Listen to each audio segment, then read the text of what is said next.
Good morning. This is VirtualPBX-admin training. The training lasts about an hour and a half, give or take. Just depends on some load time issues that could come up. We do record the trainings, so if you can't stay for the whole time, that's fine. You can always come back later. That also allows you to share the YouTube link so you can give that to other staff members who may need to be system admins. Please feel free to make use of YouTube chat feature to ask questions about a feature as I go over it. And with that, we'll go ahead and get started. So on our page here, you see our dash login page, which is at dash.virtualpbx.com. To get logged in, we need three pieces of information. The first is up here, your username, which is just your email address, and that should be in all lowercase letters. Your password, which is case sensitive.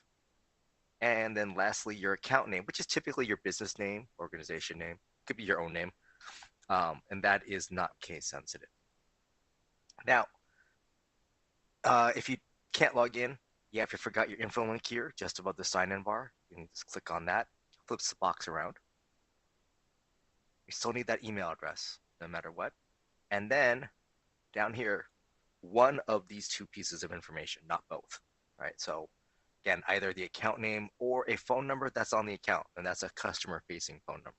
So a number one of your customers call to reach the system. And then you go ahead and click on the reset password button here. This will send you an email, and in the body of the email, there'll be a link that will let you temporarily log in. Basically, you can give you enough time to change the password, right? And then it logs you back out. If you try to navigate away from that page, it will also log you back out.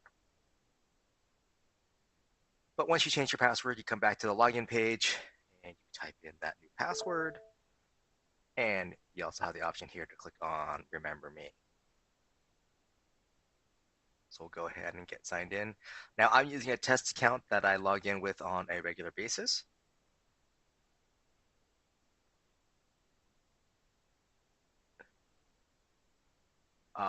So I'm getting taken right to my dashboard page. If it's your first time logging in, you'll actually be taken to your user account page. You can always get to your user account page by clicking on your name. If you look at the top of the page, just to the right of center, see my name there, I click on there, opens a big old pop-up, right? So like this is where I would go to change my password. You can change your time zone and language, right? Your date and time. Now, as a system admin over here on the left-hand side, you also have access to the account level settings, right? So you can change who the technical contact is, as well as the time zone and language for the entire account in terms of what's displayed. As admins, you can also access the add-ons for the account. This allows you to add additional features to your account. And you can see I've already enabled quite a few of these. Whenever you click to enable, right, if there's an additional charge that would come to your account, there'll be a pop-up box that will tell you how much additional you'll be charged per month. Now, if you're interested in several of these, right, and you're getting charged for all of them, then you want to talk to our account services team because maybe it might be more cost effective to change plans altogether than adding additional features onto the plan that you're currently on, right? Some of them will not incur costs, just depend on the plan that you're on, right? Some of these you need to toggle on. Additionally, admins can access the billing portal, right? This link here opens up a new tab, it takes you to the actual billing portal. You'll need to submit your email address and you'll be given a PIN. And that way, when you log into that page, you can see your existing invoices, or you can change the payment method, etc. And lastly, every system admin can come here and go through the account cancellation process. Basically, you follow hit the cancel button, follow the on-screen steps, and then the account will close after the end of the current billing cycle, right? So whenever you're normally billed, it'll go to that date, and then will end at that point.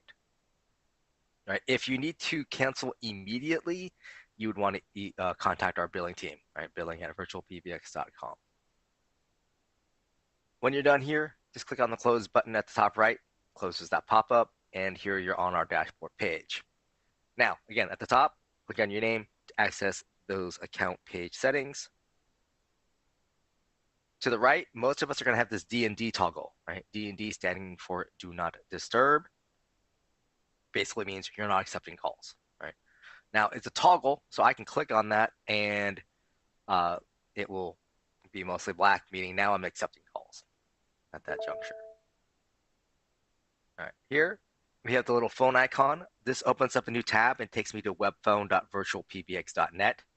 If I have a web phone device added to my user, then I can log into that page using my Dash login information and use Chrome or Firefox on a computer to make and receive calls. All right, it does count as a web device. Next, you hit the little chat bubble here. This opens up a new tab and takes you to virtualtext.app. This has its own login information, and that's how you would access the texting feature that we offer. The little question mark icon here, this opens up the chat window, bottom right corner of your browser, so you can chat with one of our support team members. Here you got the 3 horizontal line icon, right? The menu icon. Sometimes we refer to it as the hamburger icon. This takes you to other Dash features on the account. Right, so we have all these access here. For most of our training, we'll be on the dashboard. That is like 95% of the training. And then the little arrow icon here to the right, that is your logout button. All right, here in the center, total users, I have 3 users, right? That means I have 3 people who make and receive calls. Most of our plans are based on a per user basis. So I'm getting billed for each user I add, right? Something to be aware of. Total devices, 10, and then a breakdown of the kinds of devices I have on the account. First up, I have, looks like 4 cell phone numbers. So you can add a cell phone number or landline number as a contact number, right? Or a device on the account, meaning we can send calls to that cell phone number. Now, a couple things to keep in mind is when we send a call to a cell phone or landline number, right? That's a destination point. There's no way to transfer that call away. But you can at least answer the call from that device. Next up, soft phone, right? This is a application. Could be a third-party application or it could be the VirtualPBX soft phone app. But basically, it's an application that uses your internet connection to make and receive calls. Right? So it counts as a VoIP device. Here we have that web phone, which again, that's uses that Chrome or Firefox. Again, VoIP phone.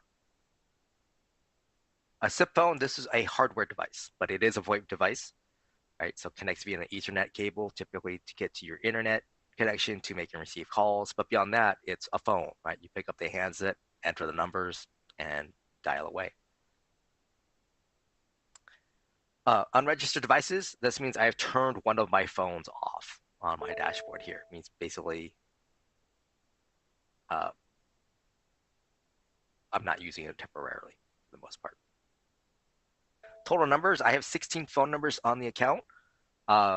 You do have a limit of the number of phone numbers you should have on your account, right? It's typically 1 main number, and I believe it's a local number per user. Depends on the plan, so please double check the pricing page if you just signed up with us. So on this particular account, right, I'm paying an overage per phone number per month. Now down here, I have a breakdown of the phone numbers. So first up is assigned numbers and spare numbers, right? Assigned numbers is a number in use, right? Someone can dial that number or an assigned number and expect to speak to someone or leave a voicemail, join a conference, or send a fax, right? Spare number counts towards my allotment, right? So I'm being billed for them, but I'm not currently using them. Whether that's because I just took a number out of service, right? Like let's say an employee left and they had a number directly to them. I'm like, oh, let's take that out of service because obviously there's no one there to take that call. Or like say I'm about to expand to a new store or new storefront in a new city, right? It has a different area code, right? So I get the number ahead of time to get my marketing materials. Then down here, I have USDID and US toll free.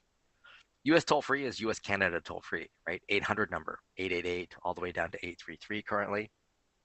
USDID just means a US local phone number, right? So if you have a phone number in Dallas, Texas, USDID, just as if you had one in Portland, Oregon. You can have international phone numbers uh, on your account if you'd like to add some. You want to email our porting team, and that's PORTING at virtualpbx.com. They need to know the city and country that you're interested in getting a phone number in. They'll let you know if that's possible and if there's any additional requirements that that country has, usually documentation of some sort. Conference bridges, I have two. This means I've enabled the conference bridge feature on two of my users, right? So two of my three users here can host or moderate a conference. Now up here towards the top right is my main number box where I have these four main numbers, right? These numbers behave in the same way, right? So they're going to the same location on my system. They are going to have the same main greeting. Conference number, I have one conference number, but you can have multiple if you want. They're all going to the same set of conference rooms. This is the number everyone dials to join the conference. That includes your staff members as well as your customers or vendors. Fax box number, this is, you can have one main fax box number, and this is your inbound fax number. This also allows you to edit the fax box to allow for outbound faxing. Then we got the company directory. There's two links here, one for CSV and the other for softphone. The CSV is just that. It's a CSV file. You can open it with your favorite spreadsheet program, and it'll have your staff members' names, their extension numbers, their email addresses, and their devices. Right, so if you want a printout of everyone's extensions, it's an easy thing to have. The softphone version is for use with the VirtualPBX desktop softphone application. So if you're using our app on a Windows or Mac PC, right, you would download this file and upload it to your VirtualPBX softphone on your computer, and then you'll see your staff members on your VirtualPBX softphone as part of your contact list, and you'll see the status of the VirtualPBX softphones, right? So if my colleague Mike is on a call on his VirtualPBX softphone, from my softphone, I can tell that. I can see, oh, he's on a call. I shouldn't call him right now. Now, it's limited to only showing you the status of the other VirtualPBX softphones on the account, right? So if you have people who have multiple devices, you're not going to be able to see if they're on a call with their Yailing phone, for example. VirtualPBX Store, this will open up a new tab and take you to store.virtualpbx.com, where you can order things like a VoIP phone, among other things. The account realm, every account has its own account realm. It is used in a couple things. One, it's one of the three pieces of information you would need to program or provision a third-party softphone, right, someone else's softphone app, as well as it's used for outbound faxing, which I'll cover when we get to the faxing section. Up here at the top, or towards the top, we have the caller ID button. If you click on this, this pull down allows you to select one of your main numbers on the account. Right, so I can select any of these four. That becomes your default number for like what your VoIP phones use for their outbound caller ID. Then you've got the hold music, right? So you can upload your own media file, right? .wav or .mp3 up to 1 megabyte in file size. Now, hold music on the system. It's after the call was coming to the system, reach one of your staff members' VoIP phones, and then they press hold on their VoIP phone. That's when this media file plays. The system will play back a .wav or .mp3 file. If you already have media files, you can click here and this pull down will show you the existing media files on the account. Otherwise, you click on the browse button, find the file on your computer, click the up arrow icon, and then click on save changes. And that becomes the default hold music for everybody. So you don't have to do anything else. Hours is actually part of main number. Now, For a new account, you don't want to jump right into main number until you've added your other users and or groups, right? And users stipulate with devices. So let's go over here on the left-hand side to users, right? Little person with the desk icon. So here you see my users, the people with the blue suit icon, these are your system admins. So they can make all the changes we're talking about. Dante, you see here, is a gray person icon. He's a standard user. He has very limited access. Basically, he can check his own voicemail. He can set up call forwarding for his user, and that's pretty much it. He might have some other additional features depending on what has been enabled on his user. Up here at the top, you can click on Add User, and you fill out the form, right? So first name, last name, the system wants some sort of text. The email address used for login needs to be unique for each user, right? So you're not reusing email addresses. This is how the system communicates with your staff. All right, so password resets go to this email address. Voicemail notifications goes to this email address. Create a password for the user. And then here, you just select their main extension number. Now, the system starts you off with extension 1000. So it will suggest the next in that series, right? 1002, or in this case, 1004. But you can clear that out and type in a different extension number. We typically recommend using 4-digit extensions that gives you the most versatility and room for growth. Now, by default, the system will automatically create a voicemail box for this user, right? It's intrinsically tied to the user. So you create a user, you add a VoIP phone, it gets registered. They can pick up their VoIP phone, dial *98 from the VoIP phone. That will log them directly into this voicemail box. The system will then walk them through creating their voicemail box PIN number and walking through their voicemail box greeting, or how to create the greeting. They'll even have the option to record their name, which is what the system uses for the PBX directory, which, if you want to, you can include them in the PBX directory right here. Right, just put a check mark here. You can always change this later if necessary. Next up, we have send emails to an alternate address. So, right, the email address used for login is what the system uses by default to send notifications to the user. But if you want those emails to go to a different address altogether, click on this box here and then enter that different email address in the box provided. And again, you can change that at any time. And lastly, to me, this is probably the most important one, right? Send credentials to the user. Right, so that way they get an email, welcome to the dash, gives them their login information. Right, click on create user if you only need to add the one user, or create user and add another if you have multiple people to add. And then they will show up here.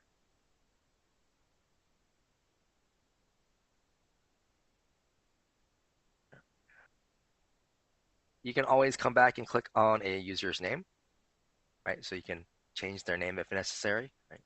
Updating the boxes.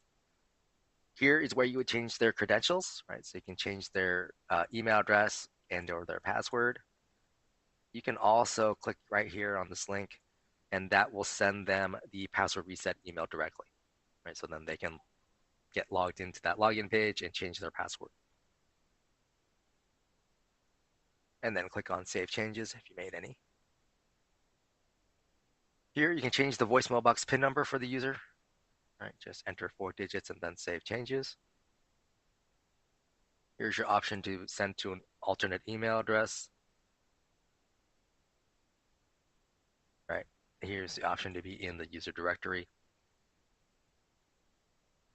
Now this pull down where the little person is, that's where you change a user into an admin, or you change an admin back down to a user. Little time icon here, this allows you to change the time zone for the user, right? So that their voicemail timestamps are correct for their location. Little flag icon, this pull down allows you to change the display language of these web pages for the user. You have English, French, German, or Russian. The ringing timeout by default is 20 seconds. This is plenty of time to send calls to a VoIP phone or a landline. If you have a user that's only using a cell phone here, you would want to change this to 30 seconds, if not 45. It simply takes longer to route a call to a cell phone than to say a landline. Right? Call goes to a landline. The telecom knows exactly where that phone is, so they just pass the call through. Whereas when a call goes to a cell phone number, the cell phone telecom has to find that phone first, pings the cell phone towers, and then sends the call through. So that is why you would need it takes. That's why it takes more time to send calls to a cell phone. On the receiving end, you don't notice that. The extension number box, users have their one extension. You can choose to have them have additional extensions here. Just click add extension and add additional extension numbers and then save changes. Excuse me. Users can have their own phone numbers, right? So if you want them to have a dedicated phone number that just goes just to them, you can do so. You have your options here of add from spare or buy new, right? So add from spare is how you use a number that's on your spare number list or reuse a number that was in service at one point, right? So if you click add from spare, you choose one of your numbers that you're not currently using.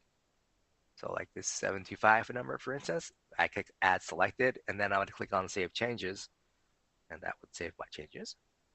Whereas buy numbers, right, you're adding new numbers to the account.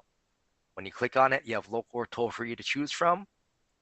Toll-free is relatively simple. You choose the toll-free prefix you want to work with, and then click on search. And the system will provide a list of numbers. If you scroll down, the list should start to expand. You can add multiple numbers at once, right? If you like multiple numbers, you can add two, or you can click on the little icon, trash icon to get rid of one. Assuming I can click on it.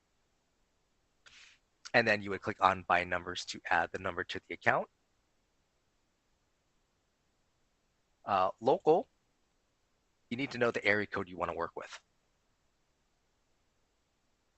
So do a search, any area code, and that includes the toll-free prefixes, you can get this message. And that just means that there's no readily available numbers in that area code.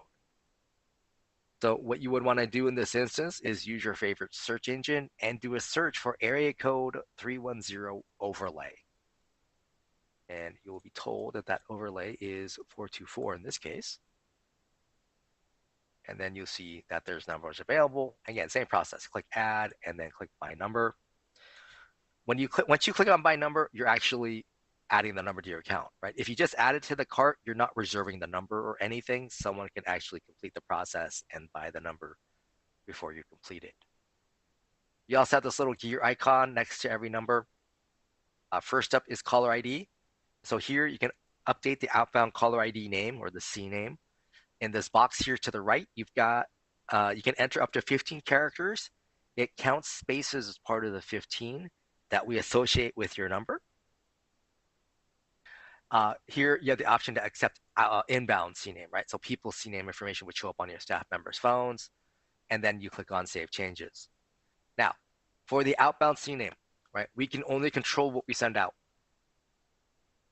Right. So once you add information here, it takes up to 3 business days for the other carriers who support this feature to update their servers. Sometimes it's faster, but 3 days is the expected norm. And that's what we associate with your number whenever you make an outbound call from your VoIP phones.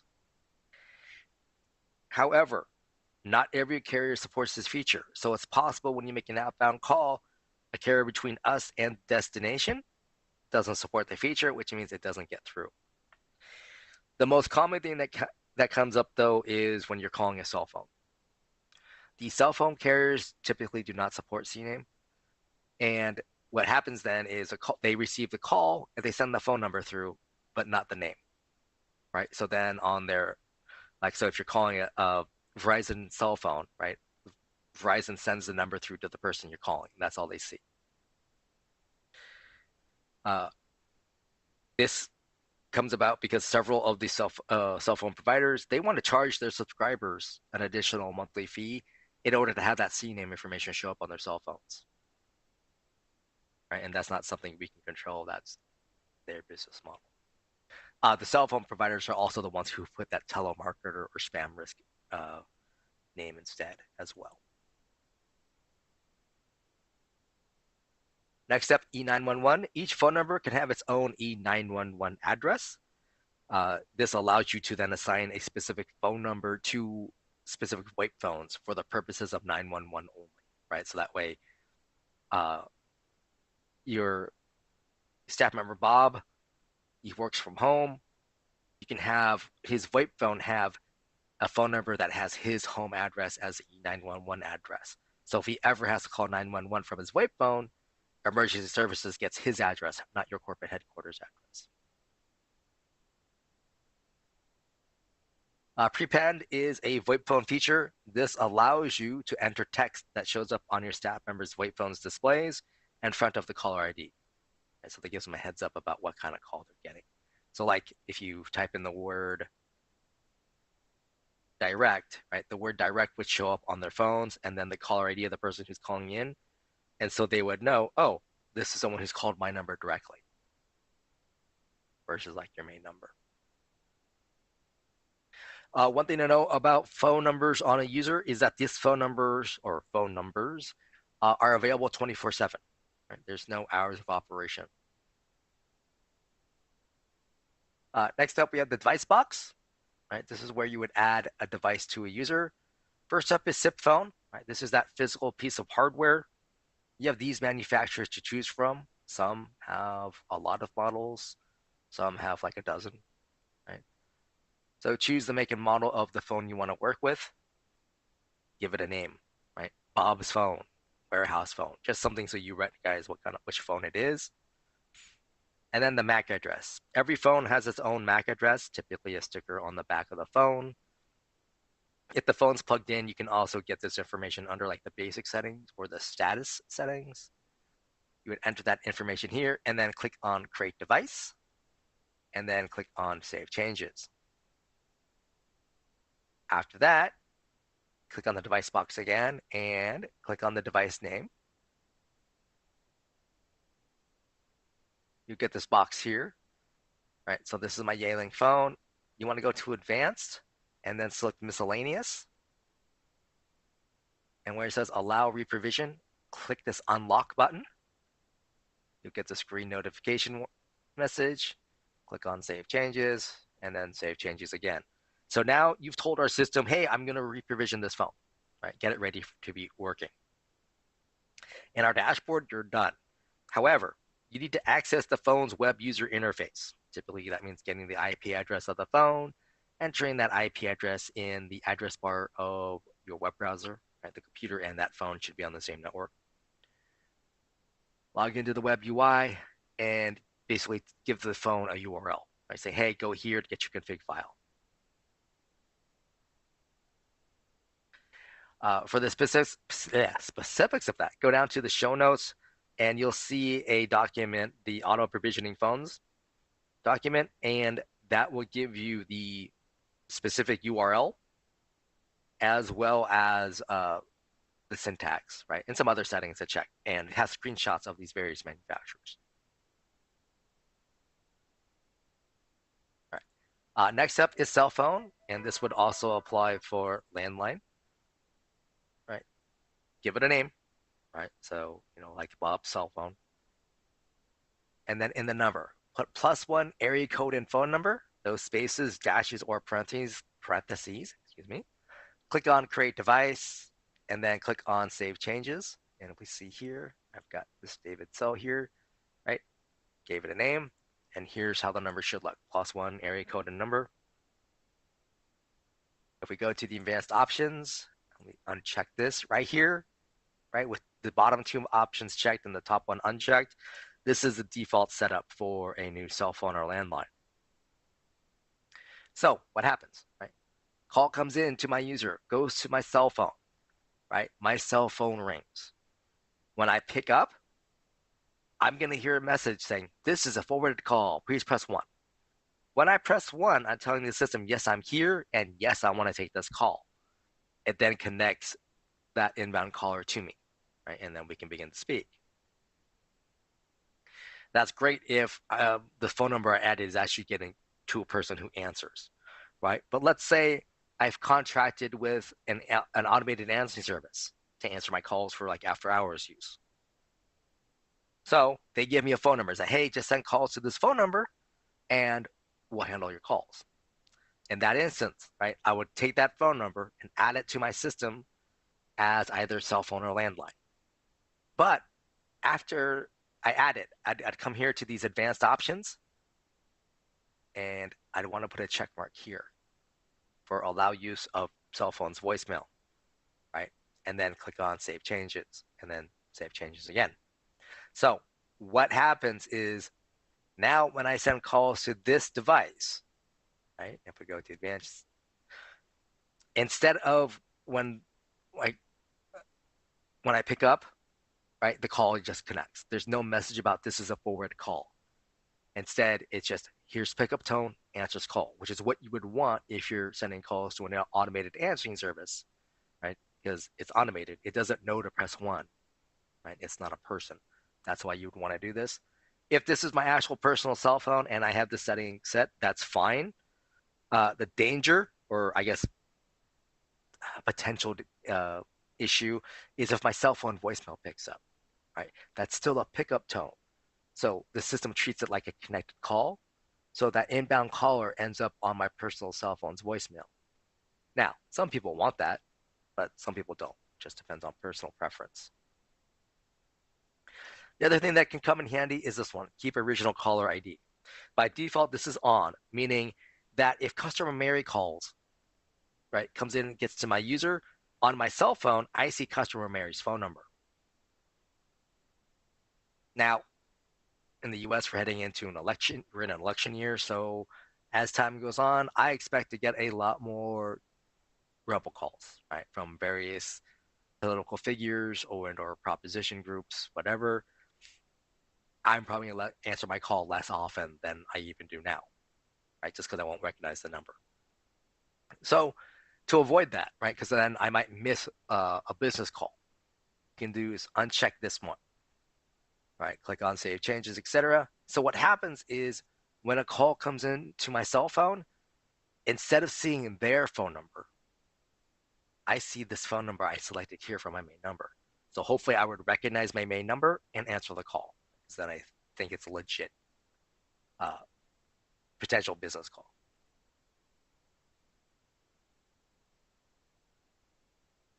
All right, next device, a soft phone. So whenever you add a soft phone or a web phone to the account, you're going to get this message. Please read this at least once. It's basically talking about wireless VoIP technology and the fact that if you dial 911 while you're on the road, the wrong address may be sent to emergency services. So please don't do that. Then you click on close. And then a big box will show up eventually. There you go. Now, this setup right here is a third-party soft phone, meaning you're using someone else's soft phone app. That's fine. We don't get mad at you for wanting to use someone else's app. That's perfectly fine. If you want to do that, go ahead and give it a name, right? You're going to copy and paste the SIP username, right, into your app that you're using. Then click on the SIP password box. That's going to reveal the SIP password. Then copy and paste this to your device. Please do not change this or delete this. And then here again, you have that account realm. Right? Those are the three pieces of information you would need to program or provision that third-party soft phone. You would then click on create device, save changes, and you're ready to roll. Now, if you want to use the VirtualPBX soft phone app, that's fine as well. Just down here, right below where it says view configuration guide, there's a toggle. It says it starts off as use third-party application because there's more of those in the world. If you click on that, though, it flips it. Now it says use VirtualPBX application. Here, you just need to give it a device name. You would click on create device, and then you would click on save changes. Once you click on save changes, this user, Dante, he gets an email saying his VirtualPBX soft phone is ready. In the body of the email, there'll be things like his username and password for use with the soft phone app, as well as download links so he can download the app to his relevant device, so that he can log in and make use of the app on his preferred device.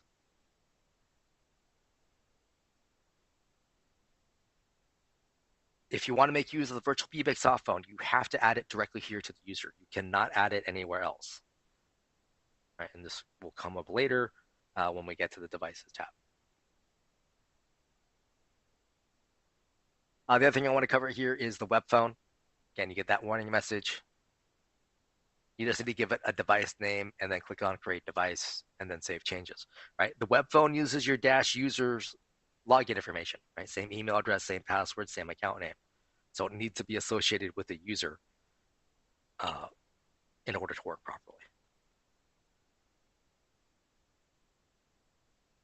All right. Next up, we have user features. First up is caller ID number. This is for use with users that have their own phone number that you've assigned to them. And you would click here to enable. And then in this pull down here, you would select their phone number and then click on save changes. Now, the reason you would do this is so that way when they make an outbound call, their caller ID is the phone number you assign to them, right? So people call them back directly. Typically, we see this especially for salespeople, right? So that way people, when they make calls out, the people they're trying to reach out to, their prospects, call the relevant salesperson versus the main number.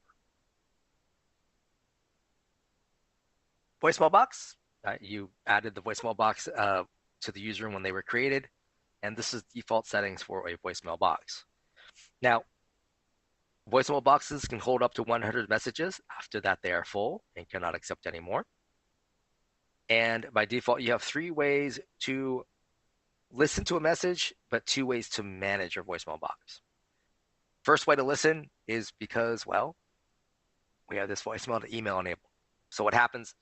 Someone leaves a voicemail for you, you get an email, right? It has the date, the time, the phone numbers involved, the voicemail box, and then there's an MP3 attachment, right? So you can listen to it directly in your voicemail or your email. Now, that's the first way to listen to it. You can always call in and listen to your voicemails over the phone, right? So from a VoIP phone, right? Do that *98, use your password to log in, or your PIN, excuse me, and you can listen to your message over the phone, and you can delete messages that way as well.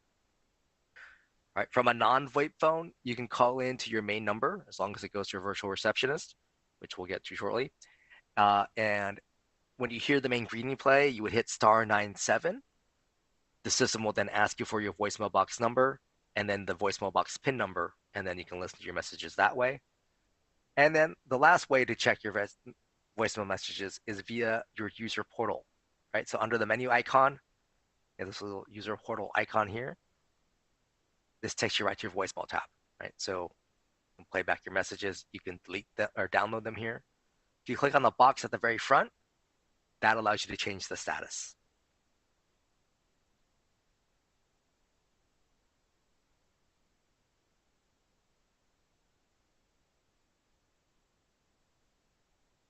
Follow me. This is a feature for users with multiple devices.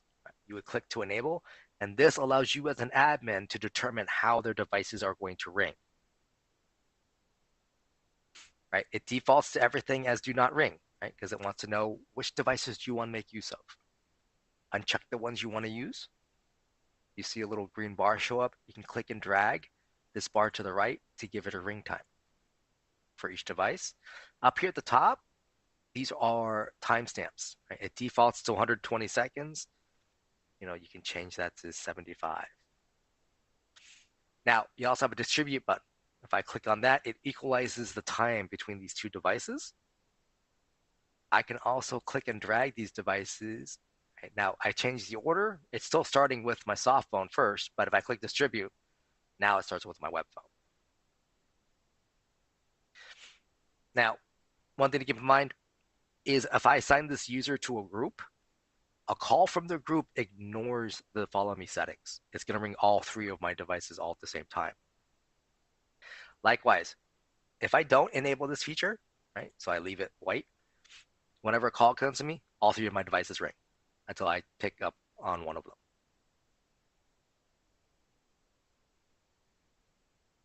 Fax box, you can choose to have a user have their own fax box. Just click up here to enable. then you'll be given the option here to use a spare number, buy a new number, or assign a new extension. I recommend making use of a phone number.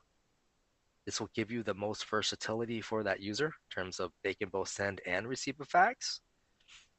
If you sign an extension number, that saves you money in terms of it's when you're not paying for an extra phone number. However, you limit that user, right? They're only ever going to be able to receive a fax. They'll never be able to send a fax out because the system will use that extension number as their outbound caller ID, which will cause it to fail. And even then, you might limit who can send them a fax, right? Because not everyone can send to an extension. Um, that's typically see that in with the electronic fax services, they don't all have the capability to allow to send uh, to an extension. They just say, hey, type in a phone number, send a fax. And even for an analog fax machine, you'd have to rely on that person to know how to send to an extension, which they may not know.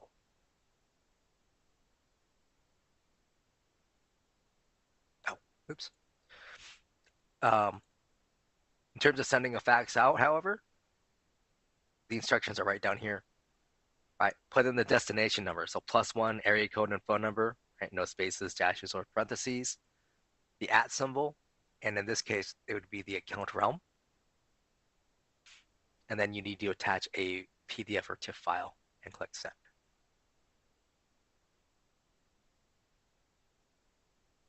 Conference bridge, right? You click up here to enable, and then you would enter in a PIN number for that user, and they can change that PIN number themselves under their user portal. You choose to enable video conferencing, and that's just for in-house use. Right? So everyone on your Dash account, if they're calling from the VoIP phone, they can make use of video conferencing. Anyone from outside or from a cell phone or landline, not going to be able to make use of it. Music on hold, you can choose to have users have their own hold music if you want them to. Right? You would click to enable, upload a .wav or MP3 file up to 1 megabyte in size, and then click the up arrow icon and then save changes. You would do this for like if you want your salespeople to have their own hold music, right? Talking about like promotions or whatever, versus your other staff members. Do not disturb, right? You enable it if you don't want this person to take calls. As an admin, you'd probably do this on a user because they got called away for like a family emergency. Right? It's like, yeah, they don't need to get calls right now. Hot desking, this is a VoIP phone feature designed for like hybrid scheduling or a shared office environment. You give them a hot desk ID, right? So if you're using 4-digit extensions, just make it their extension number, for example. You can choose to require a PIN number, and then you would click on Save Changes. So if I have this on my user, on Tuesdays, I come into the office. I sit down at desk number 2. I pick up the VoIP phone there. I enter *11. That toggles on hot desking on that phone. The system will ask me for my hot desk ID, right? I enter that, and then tells me now that calls will now be sent to this device, right? So anyone who's trying to reach my user, going to ring at the phone I'm sitting at. At the end of my workday, I pick up the phone, I hit *12 to turn off hot desking, enter my hot desk ID, and now calls would go back to my normal phones, right? Same thing on like the next time I come in the office this Friday, someone is sitting at desk number 2. I sit down at desk number 5 instead, pick up that phone, *11, hot desk ID, and now calls are coming to me at that phone. All right, next we're going to go to groups, which is over here on the left-hand side with the little 3-person icon. Right, groups are departments, sometimes referred to as ring groups or hunt groups. Up here at the top, you would click on Add Group. You need to give it a name, and then you need to give it an extension number. And then you click and drag your staff members that you want to be in the group.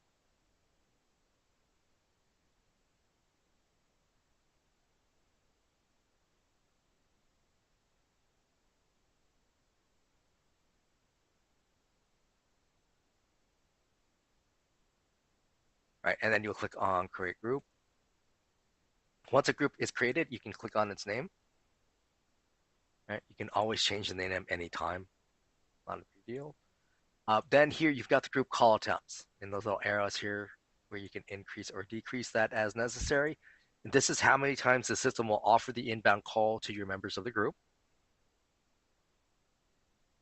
You have the option here to delete a group if you no longer need it. Otherwise, click on Save Changes if you made any changes. Then to the right, we've got the members box.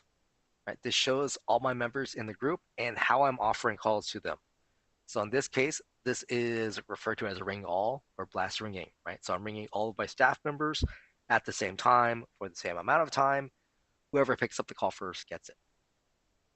Now, in an office environment, this works out okay, right? Because like Dante can hear if Jeanette takes the call and say, oh, okay, I don't have to worry about it. In a remote working situation, this might be a little bit problematic because people may not know if someone else grabbed the call.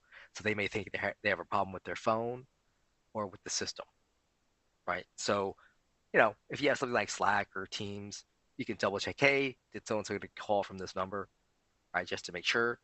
Um, or system admin can check the call logs to see if something happened as well. Oops, sorry. Let's go back here. Now you can click distribute, right? So now it rings in this order every time, right? So call comes in, Dante answers. Second call comes in, Dante is still offered the call, right? For 40 seconds before it goes to David, right? Dante and David are both on calls. Third call comes in, that third caller is waiting 80 seconds before it's offered to Jeanette. So you might want to do something more like this where you have a little bit more overlap so that those later callers aren't waiting on hold quite as long. If you have additional users, you can click add user to add more people to this group. You can also change the order, right? Click and drag, timestamps. It defaults to 120 seconds, right? 2 minutes, but you can always change it, right? And since I changed the order here, I can click distribute to readjust. And then you would click on save changes. Groups have their own extension number. You can click add extensions to add a second or third extension to a group if you need to, and then save changes. Just like users, groups can have their own phone numbers. This phone number rings 24/7, right? No hours of operation. You've got the little gear icon here as well. And then you've got group features. First up is ringback. When you click to enable, so ringback, call comes in, right? Starts ringing your staff members' phones. That ringing sound is then piped back to your inbound caller. If you want something else to play instead, you enable ringback feature and then upload a media file, right? .wav, .mp3, up to 1 megabyte. Now, the main thing to remember is that this system will not loop the file for you, right? So you want to make sure your ringback file matches your total ring time with the group. Right? So if you have a 2-minute ring group, you want to make sure your media file plays for 2 minutes, if not longer. But click upload, find the file on your computer, click up arrow icon and save changes, or use the pull down to use an existing file. Next action, you would click up here to enable, and this is if no one answers the call, where do you want to send that inbound caller to? This pull down are things on your account, right? Voicemail boxes, other users, other groups, other or devices, right? But they have to already be on the account. Usually voicemail is selected. And then you would click on save changes. Allow call forward, click to enable. That means your users can make use of call forwarding, right? So if your staff is only using VoIP phones by default, but they're going to be away from their desk, they can make use of call forwarding to send calls to their cell phone, for example. If your users are always, basically everyone has a VoIP device and a cell phone on their user, then you don't really need to make use of call forwarding. At least not necessarily. Caller ID prepend, again, a prepend feature is for your VoIP phone users, and you can choose to add either text or numbers in front of the caller ID that shows up on your staff members' VoIP phones. I recommend using one or the other. My personal preference is text, but that's just the way my brain works. But whatever, this is, again, to help your staff members identify the kind of call they're about to get. hopefully to save them time in terms of their introduction and whatnot. All right, so we've got users with devices and groups. So now we can go to the main number. This page can sometimes take a little while to load, so just be aware of it. But first up, you got your main company numbers. You see all your main numbers here. You got the little gear icon to update the caller ID, E911 or prepend. You can add numbers here if you want to, right? Either spare or add new numbers completely to have more of them. If you unassign them, that means you're making the spare number, right? So it's no longer a main number, but still on your account. We'll get to deleting numbers in a little bit. Office hours strategy, you can be open 24 hours, right? Or you can choose to have custom office hours. If you do, for each day of the week that you're open, put a check mark in front of that day, and then set your open hours in 24-hour or military time. And you also have the option here to be closed at the same time for lunch every day. Right? You just put a check mark here, and then enter your lunch hours in, again, that 24-hour or military time, and then save changes. Office holidays, if you're closed for holidays, put a check mark here. Oops. And then click on Add Holiday. You have the option here for single day, date range, or advanced. Each one of those would create a new row here.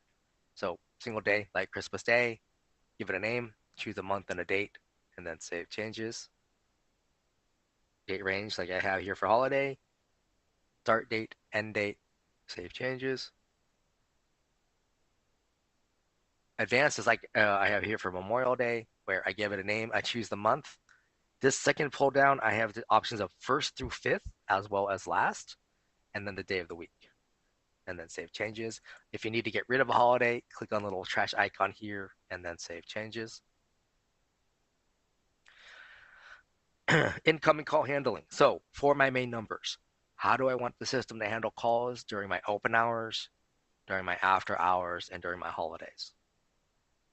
Right, so my open hours, I have calls coming here, going to my virtual receptionist. This is a link. And here on my main menu, right, these are basically numbers on their phones so my staff, the customers can press on their phones to navigate through my phone system. I would click on Add Route, and that gives me a new row. Now, this first pull down, you have the default action as well as 0 through 9 and the star key. Right? The second pull down are things on your system. Right? Users, groups, devices, call queues if you have queues, etc. Even voicemail boxes. Right?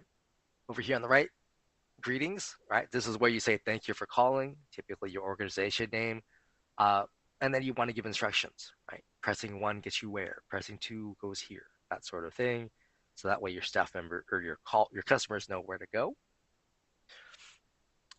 Text to speech, this allows you to type in the box here a greeting that the system reads off in a computerized or robotic voice. In this box, you can type in up to 250 characters, not words. It does not count spaces as part of the character limit. The downside here is the system will name the file for you. In this case, it's going to be my main open hours menu TTS. Right? So text-to-speech is good for if you're just getting started, right? You're not exactly sure how everything's going to route yet.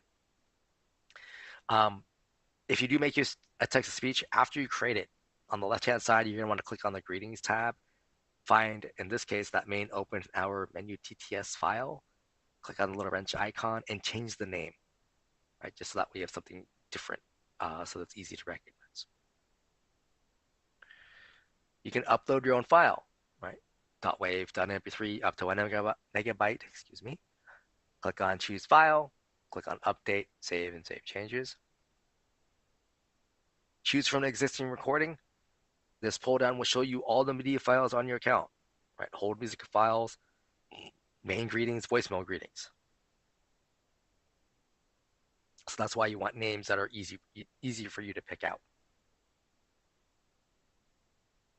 You can record it over the phone. Now, when the system says pick up a phone registered on the account, that means pick up a VoIP phone. Excuse me. Now, if you want to call in using a cell phone or landline, that's possible. Just under here, under settings, come down to here where it says allow outside recording and turn that on. Right. So now you can call in from whatever phone, doesn't matter. When you hear that main greeting play, you would enter this PIN number. This PIN number is specific to this account for this time of day. Right. So if I try to do this on Saturday when my system is normally closed, this PIN number would not work. I would get an invalid entry message. Now, when you call in over the phone, right, you're going to replace the existing recording that's there with the one you're about to record with, right, with your voice. And that means you lose that original recording that's in place, right? So this normally comes up during the holidays. And one thing I recommend is under that greetings tab I talked about, which we'll be getting to shortly, you can download the existing recordings to your computer. So that way you have a backup, right? So your like normal main greeting that you use for like, 85% of the year, probably something you want to keep as a backup. And that way, when holidays come, you can call in, record a new one over the phone for just that holiday. After the holidays come back, you can upload the original and put it back in place. We have professional recording services. When you click on order, this will open up a new tab and take you to Snap Recordings, which is a separate company. And there you can order a professionally done recording. Right? They have like 100 voice actors and actresses to choose from. They have their own packages. They bill you via credit card and then send you the file via email.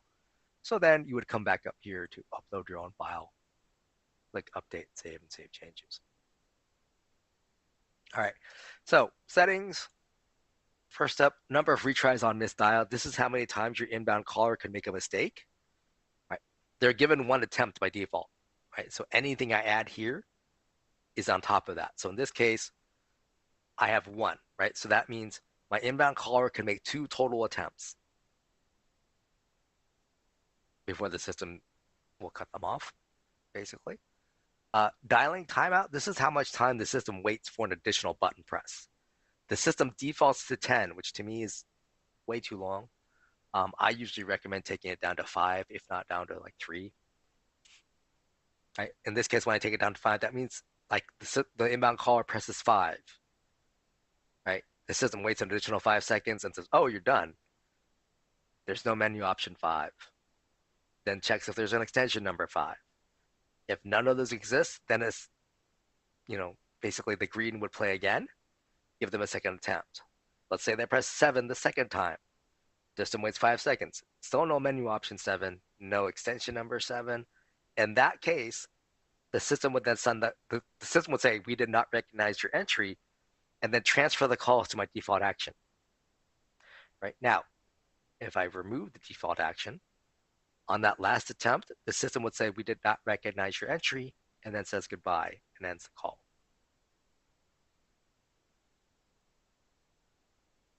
We already covered allowed outside recording. Allow dialing extensions by default, this is on, and that means if the person calling in enters a valid extension number, the system transfers the call. Right? If this is off, that means my inbound caller, they can only press my menu options. Anything else is an invalid entry. And by default, that's on. And then lastly, the suppress the playing of invalid entry. By default, this is off. So if I don't want that "we did not recognize your entry" message to play, then I would turn this on. Right? Turning on the suppression means that greeting doesn't play. And then save and save changes. And you would do that, especially if you have a default action in place. Right? Say, "Hey, they kept messing up, just transfer the call." And you don't need to have that message play. All right. Any changes you make to your main menu, your greetings, or your settings, you need to click save here. Takes you back to your incoming call handling, and you need to click save changes here. Right? So you're clicking save twice. All right. So during my after hours, I have the second option selected. This is our live operator answer option. Right? So I'm offering calls to my support group first. If they're not able to pick up, then it goes to my virtual receptionist. Right? This pull down lets me select the things that are on my account. like users, groups, queues, etc. So anything that is on the account is valid. If they don't pick up, then it goes to the virtual receptionist. Now, this is my after hours virtual receptionist. So I have different menu options. I have a different greeting playing. I may even have different settings here, right? But same concept applies, right? Click on add route to add more menu options and choose your greeting type, etc. Save, save changes.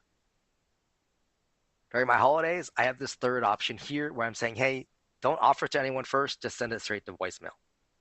Now, this is a pull down, so I can select it, a user, a group, a queue, a media file, right? A particular phone, whatever I want. If they don't pick up, then it goes to a specific voicemail box I determined.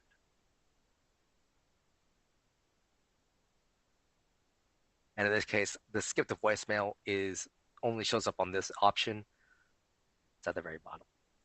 Right? Basically, don't bother ringing anybody. Just send it to voicemail because it's a holiday. Main conference number, I've got the one here. You can always add more from either spare numbers or adding new numbers. You also have a custom greeting, which is text to speech. You would click to enable, then type in your 250 characters, and then save. If you leave this disabled, then when someone calls the main conference number, they still hear a message saying, welcome to the conference, and then they're prompted to enter the conference room number and then the PIN number.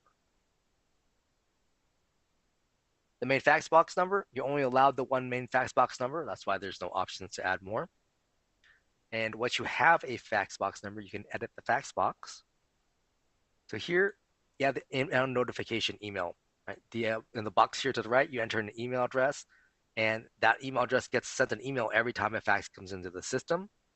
In the body of the email, there's the date, the time, the phone numbers involved, caller ID, and then a PDF attachment. Now, one thing to keep aware of, someone dials your fax number, let's say from their cell phone, right here, the fax tones and hang up. This person or this email address gets an email saying, hey, there's a failed inbound fax attempt. Now, in the body of that email, right, if you have like the caller ID and it says wireless number, then you know that was a missed dial. You don't have to worry about it. Otherwise, you'd want to check the call log or reach out to the person who's trying to fax to you saying, hey, it didn't come through. The email permissions, this is designed to put your company's email domain here. And that way, anyone at VirtualPBX, for example, can send a fax out on this account without being a user on the account. You can also put a specific email address if you only want one person to send a fax out. Now, again, faxing out, +1 area code number, and then the account realm. That goes in the to field. Then you attach a PDF or TIFF file, right? The system looks at the to field, the from field, PDF, or the attachment. It doesn't do anything with the subject line. It doesn't transmit anything from the body of the email. Only one attachment per email, and only one email address per email.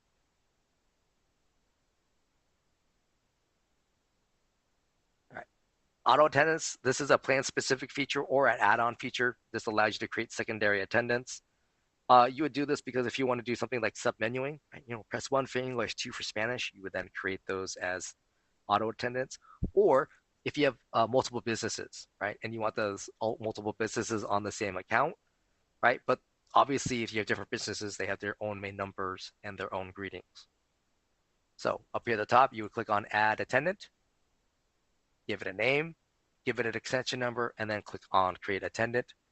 Now, the extension number is not something your customers likely would ever know, but your staff members could use to transfer calls to. Once a greetings attendant is created, click on the name. It defaults to being unavailable in main menu, meaning it's a standalone attendant. So typically used for separate business. Now, you can click on this toggle, and now it's available in main menu, right? So now it's a menu option off of my virtual receptionist, potentially. Or it can even be a next action off of a group.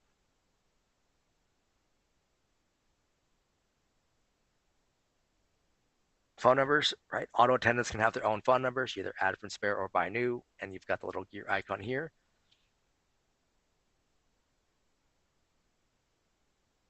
extension numbers. You can add additional extension numbers for auto attendance if you need to.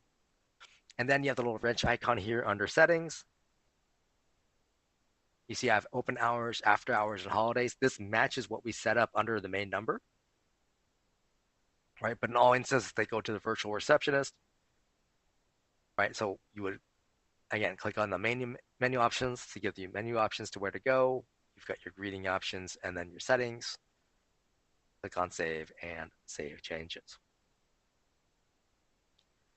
All right, devices tab shows all the devices on the account. Red means it's unregistered, meaning we can't send a call to it. This could be because someone hasn't logged into their soft phone app or web phone. This could be they're having an internet problem, right? Like their ISP went down, or they're having a network issue where there's a network setting on their router isn't set up properly. Green, we can send calls to it. And then black means I've turned it off under my devices here. You can add devices directly here. The downside, or the one thing I want to point out, is a soft phone, right? So get that warning message, but here there's no toggle. So you can only add a third-party soft phone here on the devices tab, right? So if you want to use our app, you need to add it directly to the user. The little wrench icon here under edit, under the VoIP phones, audio for physical devices. Under the selected codecs, you want G711A or G711U. You may not even have to do this. Usually they'll default to these on their own anyway. But if you're having some sort of audio issue, you can select these and then save changes. Emergency caller ID, right? Select one of your phone numbers that you've set up E911 on. Select that number. And if this phone dials 911, this is the address that gets transmitted to emergency services, right? And only when they dial 911. External caller ID, you can select a specific phone number to use for the outbound caller ID that this phone will make use of. Typically, not necessary, but the system will default to the main number. Okay. Next up is the greetings tab. This shows all your media files on the account, right? So main greetings, voicemail greetings, ringback files. Up here at the top, you can click add, right? Give it a name, find the file on your computer, right? .wav, .mp3, up to 1 megabyte. And then click on create greeting. It will upload it here, so it's available from any of the pull downs, but you can't assign it here.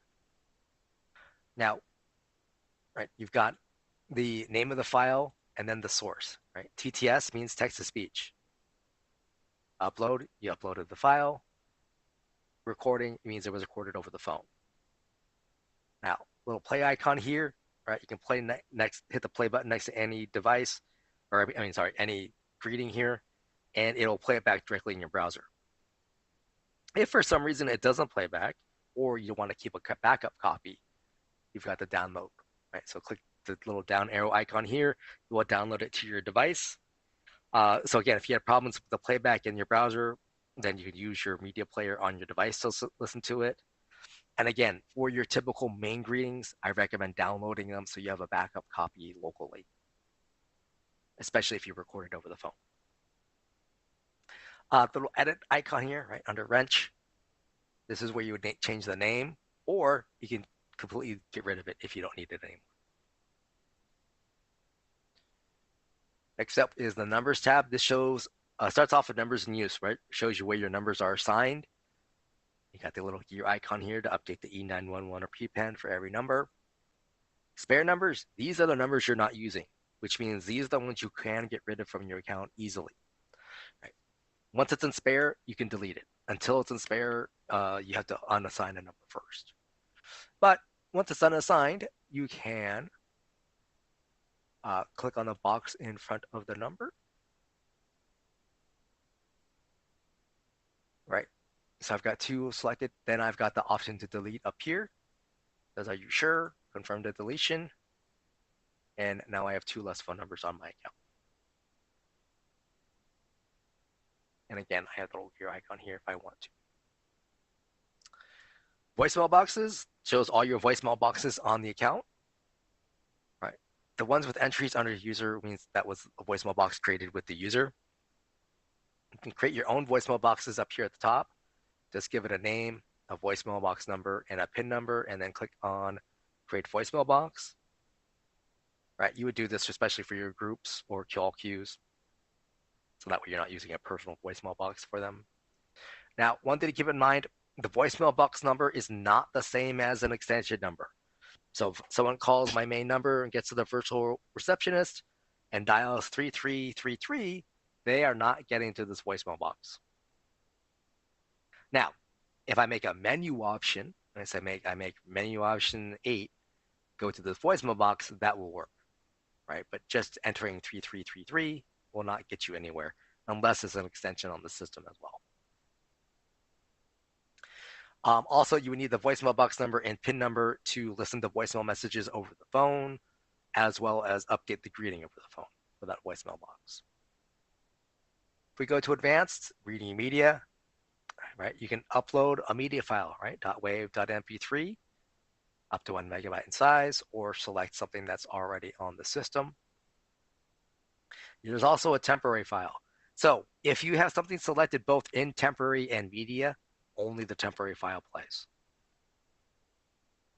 Right? The media file won't play again until the temporary file is set back to none. Recipients, your user voicemail boxes have one built-in recipient, right? The email address used for login. But on any voicemail box, you can come here under recipients and click on add email recipient and then add additional email addresses here. Right? Keep clicking add until you're done. And then once you're done, click on save changes. Obviously, you can click on the trash icon to remove people. And then we have options. So once you have a media file in place and recipients in place, you can click on the already set up button. So that way people won't be able to change the voicemail box over the phone in terms of the greeting and whatnot. And then here you can double check to make sure that the attached emails to attach voicemails to email is enabled. Now, if you want to make sure a voicemail box never gets full, right, because they can only hold 100 messages, then you also have this option here, delete after notification. So what happens is someone leaves a voicemail message in this voicemail box, the system and sends off that email. Once it does so, it deletes the voicemail box from the system, right? So that way the voicemail box doesn't become full. Now, the downside is, or the potential limitation is, the only way to check the voicemail messages on this voicemail box is via email, right? There's no way to call in. There's no way to access via the user portal. In this case, I don't want this voicemail to get full because this is my support box, right? And that'd be a little disconcerting for my customers. Text forward. This is an add-on feature. This allows you to set up numbers to accept an inbound text message, right, SMS, and then forward that on, right? It is not designed for two-way SMS communication, right? If you want to do that, that means you need to make use of the virtual text feature, which especially if you just signed up with us, you want to talk to our account services team about so they can cover SMS registration with you. But here, you would click on add number and choose one of your spare numbers, and then choose either to enter an email address in this box here or a webhook, which means you have to have a webhook feature enabled on the account. Webhook is basically enabling the ability to link your Dash account to other software, right? And then in this case, it would send the text message to that other software and it would handle it there. And then click on create text forward. So you see here, these phone numbers, if they get a text, it gets sent to these relevant email addresses.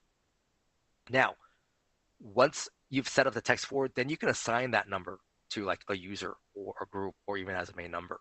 But you want to do the text forward first before you assign it. Additionally, a phone number can only be text forward or virtual text. It cannot be both. So you want to make sure you make that decision ahead of time. Virtual extensions is a plan-specific feature. This allows you to add extension numbers without actually adding a full user. Now, basically, it's designed to send calls to a specific device, usually. Right now, because it's an extension, right? Um, Here, click on add extension. You give it a name, you give it an extension number, you click on create extension.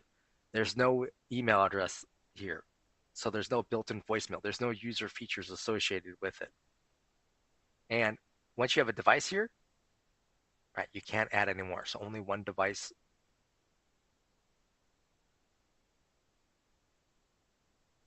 Uh, if you go under new devices, you can add a SIP phone, right? But any VoIP phone charges would be associated with that. Cell phone is probably the most common we see. The soft phone, you still get that warning message, but you can only add a third-party soft phone, right? Because the virtual PBX soft phone is associated with an email address and a user. And since this is not a user, not applicable, etc. Now, the virtual extensions, right? People can dial this extension number and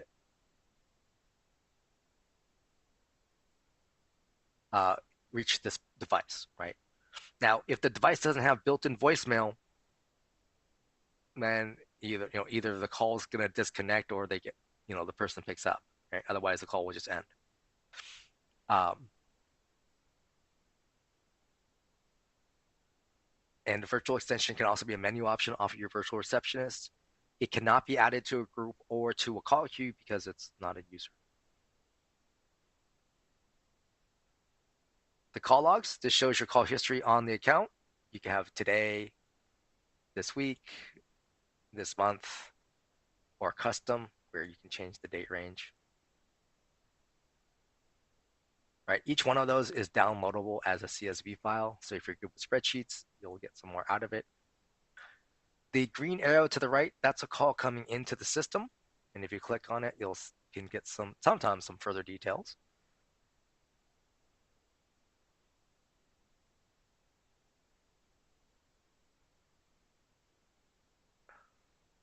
And then yellow arrow to the left is a call coming out from the system.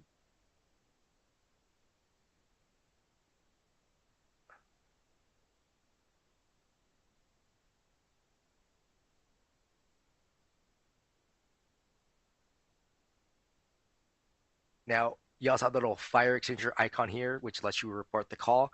So this creates an email for you, pre-addressed to support@virtualpbx.com. It's going to have the technical details of the call.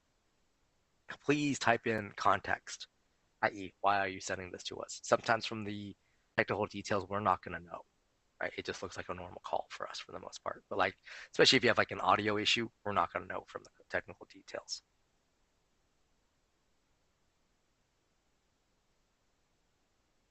Now, under the custom, the system will let you go back up to 12 months.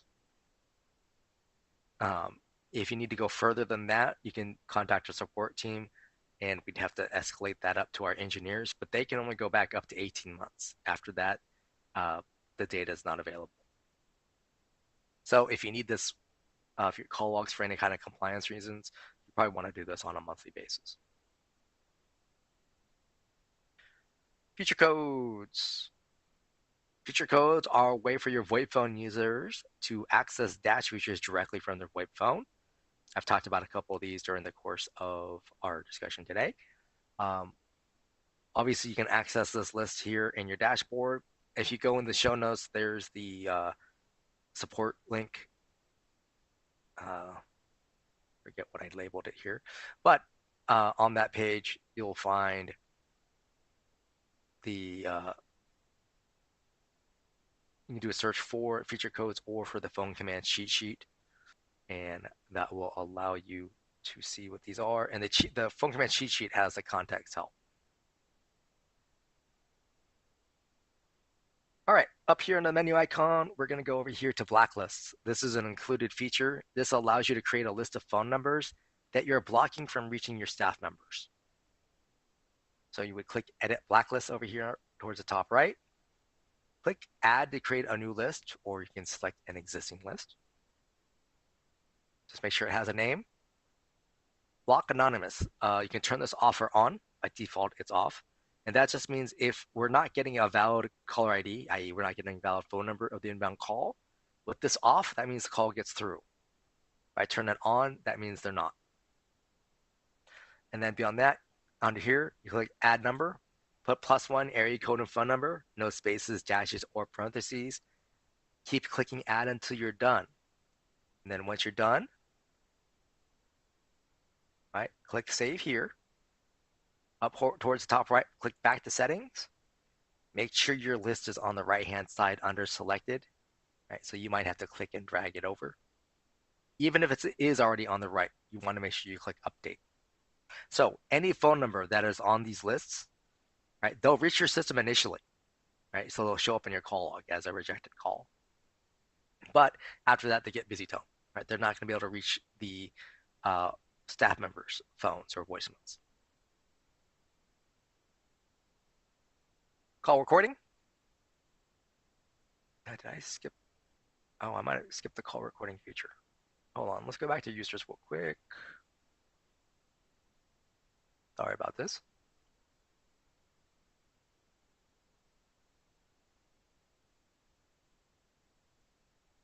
Oh yeah, customize call recording. I totally skipped that. I'm sorry.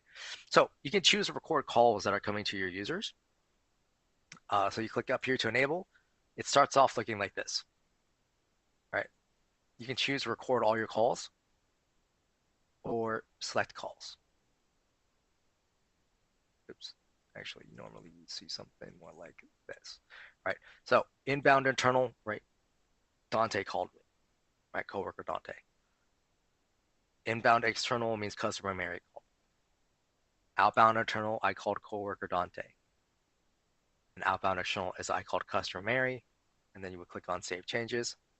Now, your account includes some amount of data storage as part of your monthly plan price. Typically, check under the pricing pages, or if you can't find it there, you want to contact our account services team.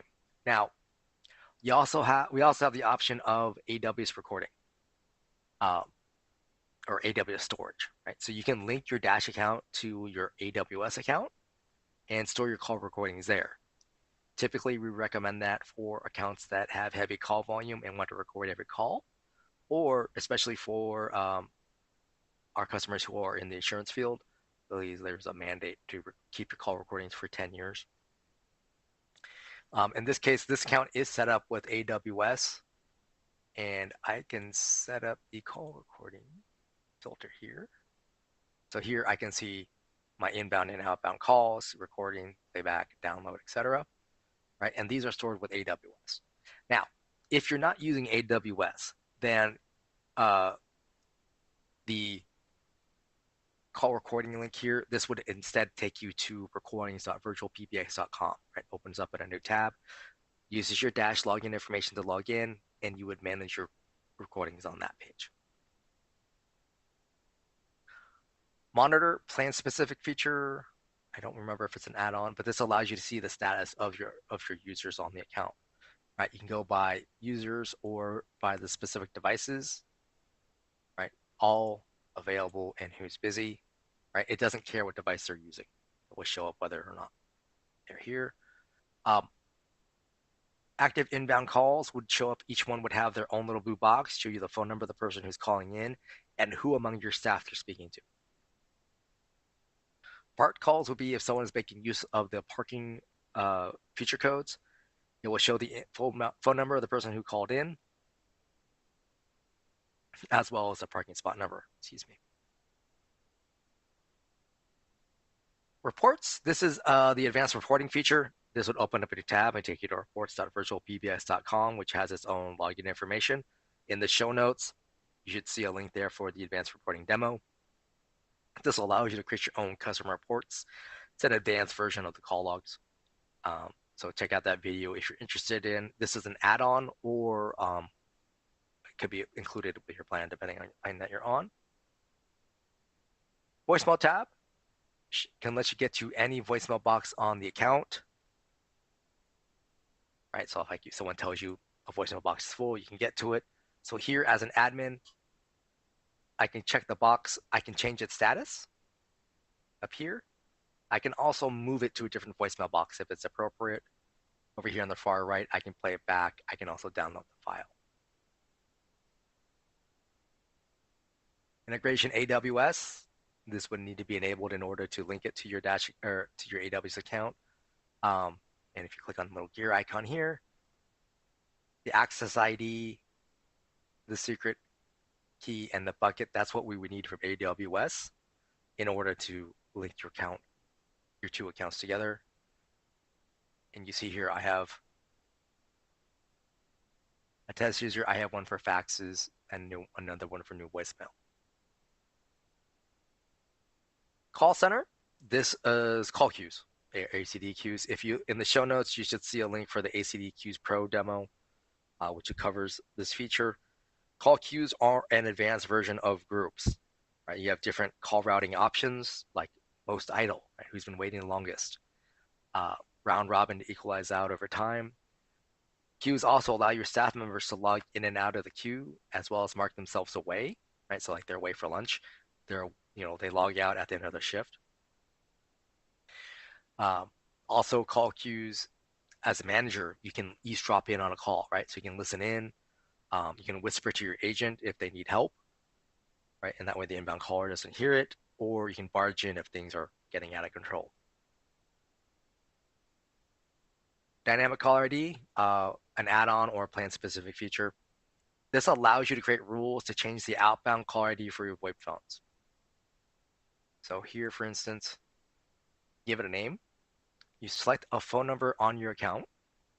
And in this case, the rule is whenever my staff members dial a 702 area code phone number from their VoIP phones, the system will automatically change their outbound caller ID to the 702 number I selected here. Right, so it looks like a local call to the people that they're calling out to. The other version here is you can create a feature code. So now my staff members need to dial *951, area code and phone number they're reaching out to. And in this case, the system will change their outbound caller ID to this 916 number. Faxes, this is your fax manager. So you can get to any fax box on the account. On the inbound fax page, you can see the faxes that have come in, the number of pages, you can download the file, etc. The outbound fax tab, right, shows you the faxes that you've sent out. On the failures, you can mouse over, and you can see here it says timed out, waiting for initial contact connection. So this tells me it was a valid phone number, but our system did not hear a fax tone. Right, so then it ended the call saying it doesn't seem like it's a real fax number.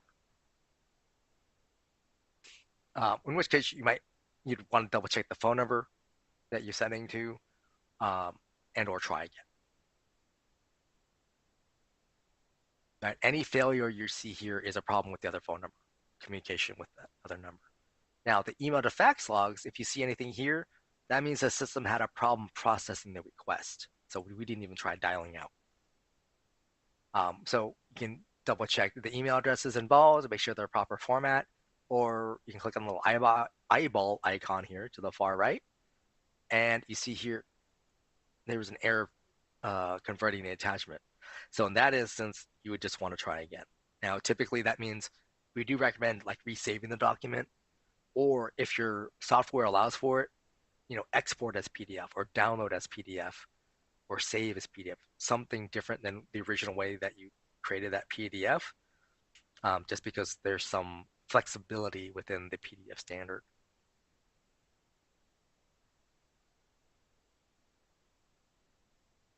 Number manager, this just takes you back to your spare number page. Webhooks, plan-specific feature. This allows you to link your Dash account to other software. This is some level of programming. For me, it's almost a foreign language because I'm not very good at programming. Other people, this is, like buttering bread.